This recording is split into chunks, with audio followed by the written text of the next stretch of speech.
MLC అభ్యర్థుల ఎంపికపై కసరత్తు కొనసాగుతుంది. నిన్న సీఎం చంద్రబాబు, మంత్రి లోకేష్ అందుబాటులో లేకపోవడంతో అభ్యర్థుల ఎంపిక ఆలస్యమైంది. అన్ని సమీకరణాలను దృష్టిలో ఉంచుకొని ఎమ్మెల్సీ అభ్యర్థుల ఎంపిక చేస్తున్నట్టుగా తెలుస్తుంది. సీఎం చంద్రబాబు, లోకేష్ ను ఆశావహులు కలుస్తున్నారు. ఇక రేపటితో నామినేషన్ గడువు ముగియనుందని తెలుస్తుంది.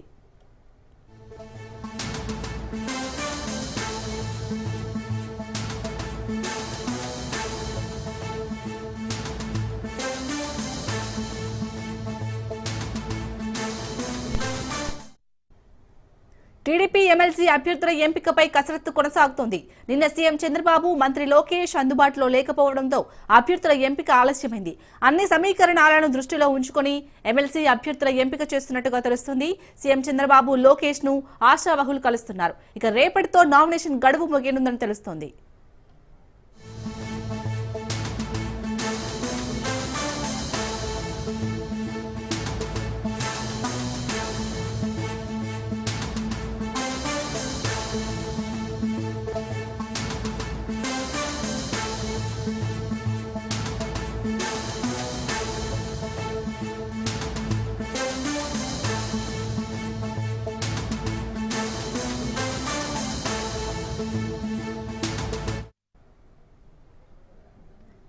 టీడీపీ ఎమ్మెల్సీ అభ్యర్థుల ఎంపికపై అయితే కసరత్తు కొనసాగుతున్నట్టుగా తెలుస్తుంది. దీనిపై పూర్తి డీటెయిల్స్ మా ప్రతినిధి క్రాంతి అందిస్తారు.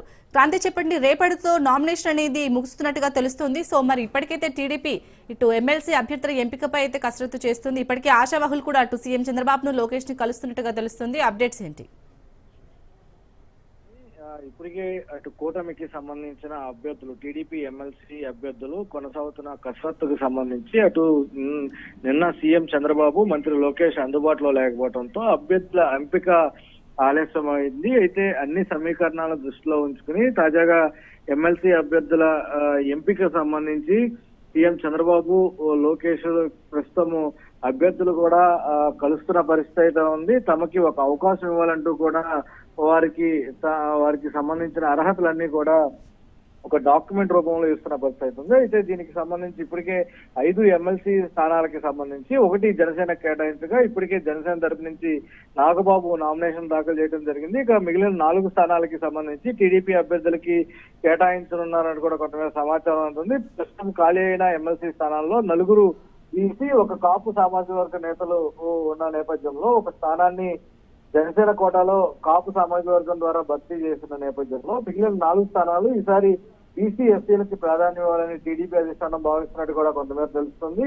ఎమ్మెల్సీ సీట్ల ఖరారులో సీనియర్లకు ప్రాధాన్యత ఇస్తారా లేక జూనియర్లకి ప్రోత్సహిస్తారా అనేది కూడా కొంత చర్చ అయితే జరుగుతుంది. ఎందుకంటే మంత్రివర్గ కూర్పులో కూడా అధిక శాతం జూనియర్లకి ఈసారి అవకాశం కల్పించారు. మండలిలో 2027 వరకు కూడా వైసీపీ ఆధిపత్యం కొనసాగుతున్న నేపథ్యంలో సీనియర్లకి బలంగా గళం వినిపించే వారికి అవకాశం ఇవ్వాలన్న పార్టీ పెద్దల ప్రస్తుతం ఆలోచిస్తున్నట్టు కూడా కొంతమేర సమాచారం అందుతున్న నేపథ్యంలో వీరిలోనూ ప్రాంతాలు, సామాజిక వర్గాల వారీగా కసరత్తు చేసి అభ్యర్థులను ఖరారు చేయనున్నారు. అయితే మరికొద్ది గంటల్లోనే అభ్యర్థులు ఖరారు చేసే అవకాశం కనిపిస్తుంది. అభ్యర్థుల ఎంపికలో ఇప్పటికే సీనియర్లకి అవకాశం ఇస్తే అసెంబ్లీ ఎన్నికల్లో పార్టీ నిర్ణయం మేరకు అప్పుడు సీట్లు త్యాగం చేసిన వారికి తొలి ప్రాధాన్యత కొంత ఇచ్చే అవకాశం కనిపిస్తుంది. అలాంటి వారిలో పిఠాపురం మాజీ ఎమ్మెల్యే వర్మ కావచ్చు, దాంతో పాటు పూర్తి స్థాయిలో వర్మతో పాటు ఇటు దేవినేని ఉమ, కొమ్మాలపాటి శ్రీధర్, ప్రభాకర్ చౌదరి వంటి వారు కూడా ముఖ్యమైన నేతలు ప్రస్తుతము ఎమ్మెల్సీ సీట్స్ అయితే ఆశావాలుగా ఉన్నారు. ఇక బీసీ కోటాలో బుద్ధా వెంకన్న, బీదా రవిచంద్ర, జంగా కృష్ణమూర్తి వంటి వారు కూడా ఈ ఎమ్మెల్సీ రేస్ లో ఉన్నారు. పూర్తి స్థాయిలో ప్రస్తుతము ఈ ఎమ్మెల్సీ అభ్యర్థులకు సంబంధించి ఒక పక్క ఇప్పటికే జనసేనకు 1 సీటు కేటాయించిన నేపథ్యంలో ఇంకొక సీటు బీజేపీకి ఇస్తారా లేదా ఒకవేళ బీజేపీకి ఇస్తే టీడీపీకి 3 స్థానాలు ఉంటాయి.